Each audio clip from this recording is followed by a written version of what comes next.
Besides being an author, one of the things I've done for the majority of my life is I've been a counselor.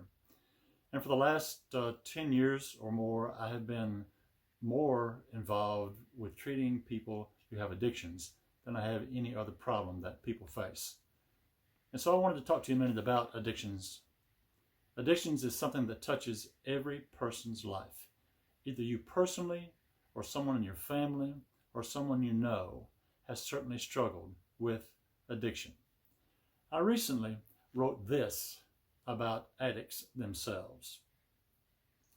People with an addiction are some of the kindest, meanest, most truthful, most deceitful, gentlest, cruelest, quietest, loudest, hardest working, laziest, most giving, most selfish, most loving, most heartless, most caring, most uncaring, most humble, most prideful people on the planet.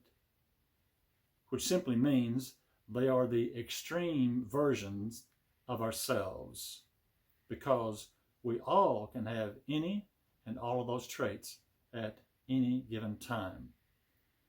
But even though they are a mirror of ourselves and should make us say, "There, but for the grace of God go I," what many people tend to do is to vilify those who struggle with an addiction, shaming them, condemning them, making fun of them, marginalizing them, shunning them, telling them to just say no, none of which helps.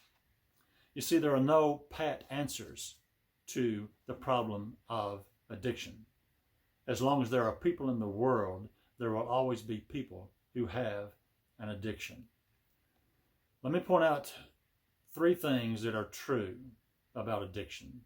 Number 1, if you are someone who's been struggling in that labyrinth and that lost dark world of addiction, you cannot do it on your own. How many times and how many ways have you tried? You cannot do it on your own. You need help. You need the help of God. You need the help of friends. You need the help of a counselor, of an AA group or an NA group. You cannot do it on your own. Truth number 2, if you have a friend or a family member who is an addict, you cannot save them. Again, how many ways have you tried to do that? You cannot save them, which is the most difficult and challenging place to be. Truth number 3, the face of addiction is your friend, your neighbor, your child's school teacher, your preacher, the banker, the coworker that you work beside every day, because addiction is no respecter of persons. It's no respecter of class. Everyone has the potential of having an addiction. So, a word of hope. Just because our world will never be free from the scourge of addiction, I know that individual battles can be won. You can escape the grip of your addiction, but it will mean that you will have to do whatever it takes. I'll say that again. Whatever it takes to get clean and stay clean. If you will commit to doing that, then you can be successful one day at a time.